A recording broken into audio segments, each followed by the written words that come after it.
and I wish I didn't have to start their show off on a personal note, but I absolutely do today, because somebody very important to me died last night. And this is her picture that I just put up on the screen. And her name is Janet Uzzolina. And if you don't mind, I'm going to just tell you a little bit of a story about how I got to know Janet over the years, and what happened.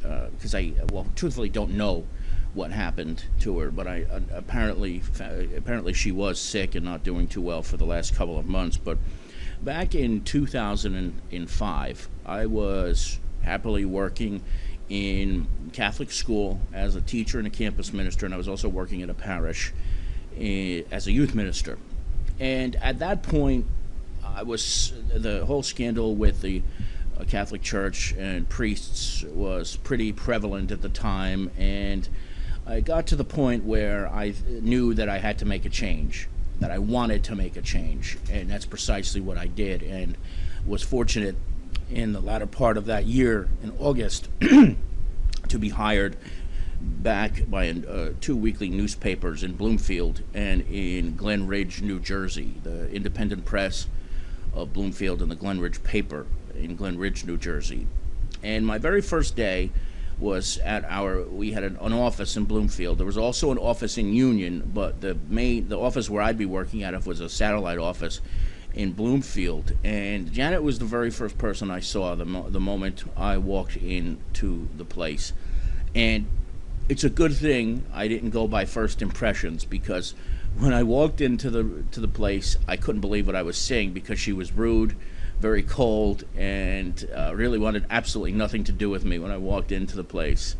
And it was kind of funny, because somehow, even though it was a very inauspicious beginning, I had a very strong feeling that at one point or another I would become very, very friendly with Janet.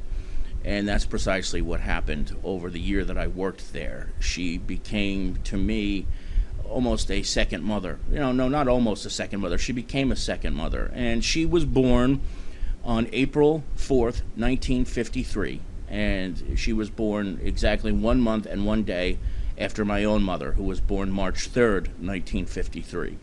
So she was basically the same age as my own mother. And she had so many similar traits to my own mother that I was so fortunate to have met her at this point in time, where I was living even though I was in New Jersey, I was living in Summit at the time. I was still far away from my own mother, didn't get to see her as much as I had hoped to and as much as I had wanted to.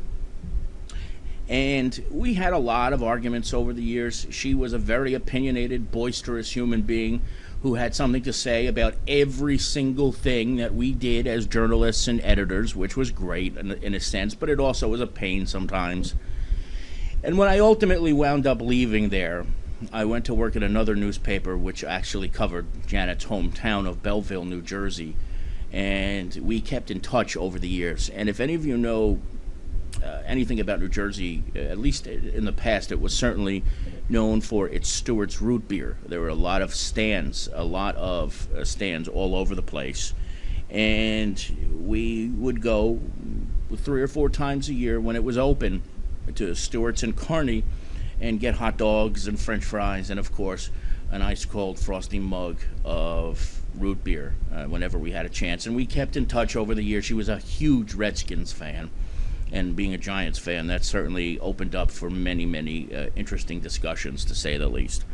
So fast forward to July of 2013, I went back to New Jersey, and I had my vacation cut short, but one of the stops I was supposed to have was to see Janet, and unfortunately it didn't happen. And then this morning I woke up early. About 6 o'clock for me is very, very early, and as I do almost every morning, my first stop is at nj.com for the obituaries. And as I scrolled all the way down and saw the U, I was just stunned, because at 60 years old, I just never expect anybody who's 60 years old to be in the obituaries. But if you are a regular obituary reader, as I am, you know that 60 is just far too common in the obituary section. And there are people so much younger even than the age of 60 who are appearing in the obituary section on a daily basis. So I'm not quite sure what it was that really struck Janet, but as I look at that picture, I'm not sure if you can tell, she was in a wheelchair there, so I would imagine she was probably having trouble with her legs, which she did for a long time.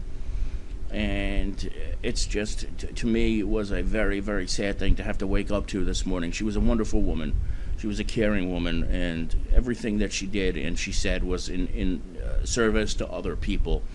And the truth of the matter is, I'm going to miss her, and I just feel so terribly that I didn't get a chance to see her before she left this earth. But I appreciate you indulging me for a few moments here on KC and 60 as I just reminisce about my dear friend who will be buried on Saturday afternoon in North Arlington, New Jersey. And she was a gem, and unfortunately gone entirely too young. Janet Uzzolina was her name, and she was 60 years old.